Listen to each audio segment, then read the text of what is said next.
ഹാസ്യ സ്വഭാവ വേഷങ്ങളിലൂടെ മലയാള സിനിമാ പ്രേക്ഷകരുടെ മനസ്സിൽ ഇടം പിടിച്ച നടനായിരുന്നു രവീന്ദ്രൻ നായർ എന്ന പൂജപ്പുര രവി. ശബ്ദത്തിലും അവതരണത്തിലുമുള്ള പ്രത്യേകതയാണ് രവിക്ക് പെട്ടെന്ന് തന്നെ സിനിമയിൽ ശ്രദ്ധ നേടിക്കൊടുത്തത്. ബ്ലാക്ക് ആൻഡ് വൈറ്റ് കാലഘട്ടം മുതൽ മലയാള സിനിമയുടെ വളർച്ചയ്ക്കൊപ്പം സഞ്ചരിച്ച നടൻ കൂടിയായിരുന്നു രവി.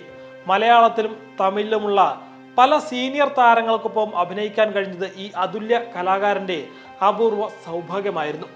നാടക നടനായിരിക്കെ കലാനിലയം കൃഷ്ണൻ നായരാണ് അദ്ദേഹത്തിന്റെ എം രവീന്ദ്രൻ നായർ എന്ന പേര് മാറ്റിയത്. നാടക മേഖലയിൽ ധാരാളം രവിമാർ ഉള്ളതിനാൽ പൂജപ്പുര എന്ന സ്ഥലപ്പേര് കൂടി ചേർക്കുകയായിരുന്നു അദ്ദേഹം. ആരോഗ്യ കാരണങ്ങളാൽ വളരെ കാലമായി സിനിമാ മേഖലയിൽ നിന്ന് വിട്ടുനിൽക്കുകയായിരുന്നു അദ്ദേഹം. മകൻ വിദേശത്തേക്ക് പോയതിനെ തുടർന്ന് പൂജപ്പുര രവി മറയൂരിൽ മകളുടെ വീട്ടിലേക്ക് താമസം മാറ്റിയിരുന്നു. വാർദ്ധക്യ സഹജമായ അസുഖങ്ങളെ തുടർന്ന് മറയൂരിലെ ഈ വീട്ടിൽ വെച്ചായിരുന്നു അദ്ദേഹത്തിന്റെ അന്ത്യം.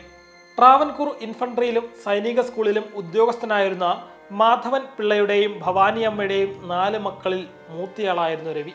7ാം ക്ലാസ് വിദ്യാർത്ഥിയായിരിക്കെ ആകാശവാണിയിൽ റേഡിയോ നാടകത്തിൽ അഭിനയിക്കാൻ തെരഞ്ഞെടുക്കപ്പെട്ടതോടെയാണ് അഭിനയ രംഗത്തോട് താല്പര്യമുണ്ടാകുന്നത്. പിന്നീട് ആകാശവാണി ബാലലോകം നാടകങ്ങളിൽ സ്ഥിരം ശബ്ദ സാന്നിധ്യമായി. 11ാം ക്ലാസ്സിൽ പഠിക്കുമ്പോൾ എസ് എൽ പുരം സദാനന്ദന്റെ ഒരാൾ കൂടി കള്ളനായി എന്ന നാടകത്തിൽ ശ്രദ്ധേയമായ കഥാപാത്രത്തെ അവതരിപ്പിച്ചു. അധ്യാപകരിൽ നിന്ന് ഉൾപ്പെടെ മികച്ച പ്രതികരണം ലഭിച്ചതോടെ അഭിനയം തന്റെ വഴിയായി അദ്ദേഹം തെരഞ്ഞെടുത്തു. നാടകങ്ങളിൽ ശ്രദ്ധേയമായ വേഷങ്ങൾ അവതരിപ്പിക്കാൻ സാധിച്ചതോടെ സിനിമ ലക്ഷ്യമാക്കി അദ്ദേഹം മദ്രാസിലേക്ക് ട്രെയിൻ കയറുകയും ഏതാനും സിനിമകളിൽ മുഖം കാണിക്കുകയും ചെയ്തു. വേലുത്തമ്പി ദളവയായിരുന്നു ആദ്യ ചിത്രം. സിനിമകളിൽ അവസരങ്ങൾ ഇല്ലാതായപ്പോൾ ഗണേഷ് ഇലക്ട്രിക്കൽസ് എന്ന കമ്പനിയിൽ ജോലിക്കാരനായി ചേർന്നു. പിന്നീട് ജഗതി NK ആചാര്യയുടെ നിർദ്ദേശപ്രകാരം അദ്ദേഹം തിരികെ തിരുവനന്തപുരത്തെത്തി കലാനിലയം നാടകവേദിയിൽ നടനായി. ഹാസ്യവേഷങ്ങളിൽ തിളങ്ങിയ അദ്ദേഹം കലാനിലയത്തിന്റെ അവിഭാജ്യ ഘടകമായി മാറി. കായംകുളം കൊച്ചുണ്ണി, രക്തരക്ഷസ് തുടങ്ങിയ നാടകങ്ങളിലെ വേഷങ്ങളിൽ ഏറെ ശ്രദ്ധിക്കപ്പെട്ടു. 10 വർഷത്തോളം കലാനിലയത്തിൽ നടനായി തുടർന്നു.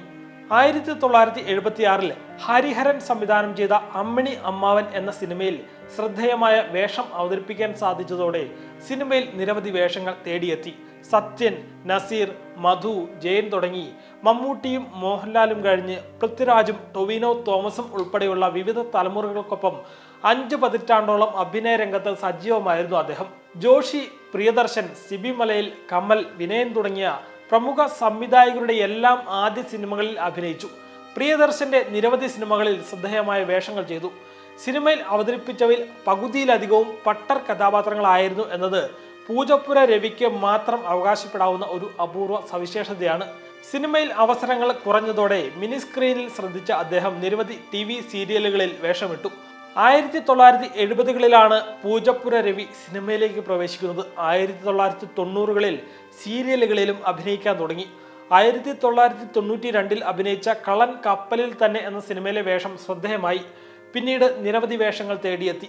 Mutharamkunnu PO, Poochakkoru Mookkuthi, love in Singapore, Aanakkorumma, Nandi Veendum വരിക, മഴ പെയ്യുന്നു, മദ്ദളം കൊട്ടുന്നു, കടത്തനാടൻ അമ്പാടി, മഞ്ചാടിക്കുരു തുടങ്ങി 800ഓളം സിനിമകളിൽ അഭിനയിച്ചു. 2016 പുറത്തിറങ്ങിയ ഗപ്പി എന്ന ചിത്രത്തിലാണ് അവസാനം അഭിനയിച്ചത്. ഇങ്ങനെ 5 പതിറ്റാണ്ടോളം അഭിനയ രംഗത്ത് സജീവമായിരുന്നു അദ്ദേഹം.